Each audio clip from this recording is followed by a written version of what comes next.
لم يلد ولم يولد ولم يكن له كفوا أحد. And he explained it something like this.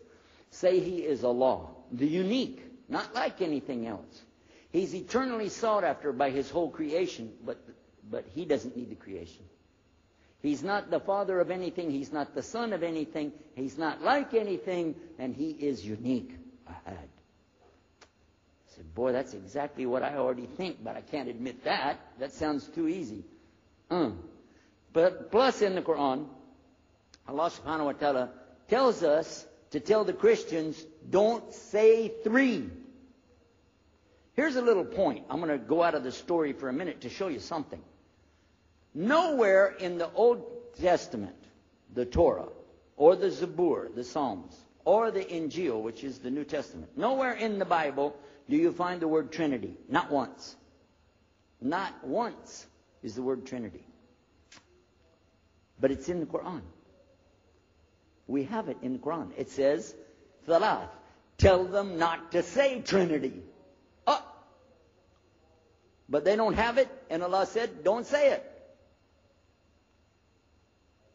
Guess what else? The word Bible is not in the Bible. Bible is from Greek. It means biblios, or book. Book. But it's in the Quran many times. Is it? Kitab. Book. Ahl Kitab. People of the book. So we found in the Bible a shortage. They're talking about it, but the Quran is explaining it. I found actually in the Quran, I can explain the Bible much better because it gives me the things I didn't know how to explain. So then in my mind, look what I did. I started realizing what he was saying was true, but I never admitted it. Instead, I was taking this and mixing it. And when I would go give my next talk, I would say, so and so and so, and I would use what I learned from the Quran to explain what's in the Bible.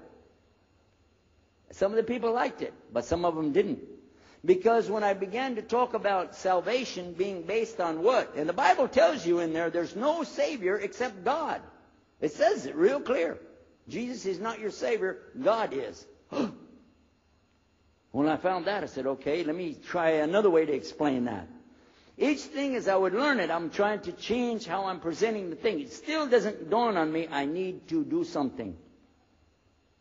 But I could see for sure God is only one, and so I totally forget the Trinity thing. My dad never did believe it anyway, so he had no problem with it.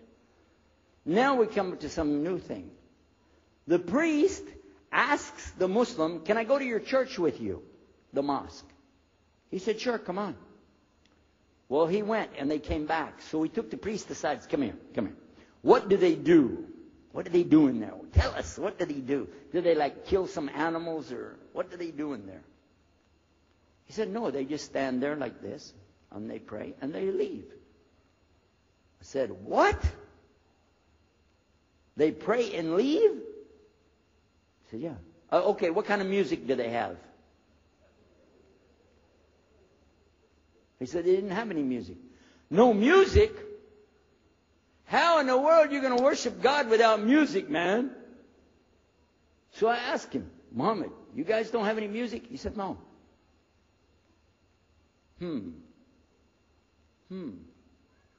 Now, I'm in the piano and organ business.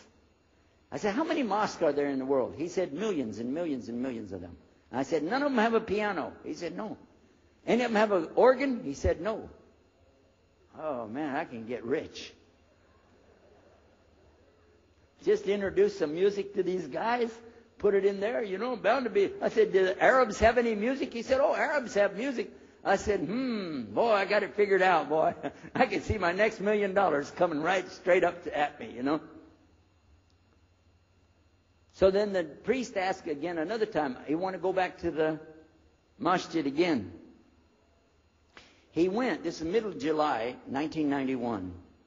He went to the masjid with him again. And by the way, this masjid, Sheikh Muhammad Jabali knows it very well, is on Medina Drive in Arlington, Texas. And that's where they were going to, because we were living in Midlothian, just south of Oak Cliff and south of Dallas. So they didn't come back. All night we're waiting. What happened? Very late they came back.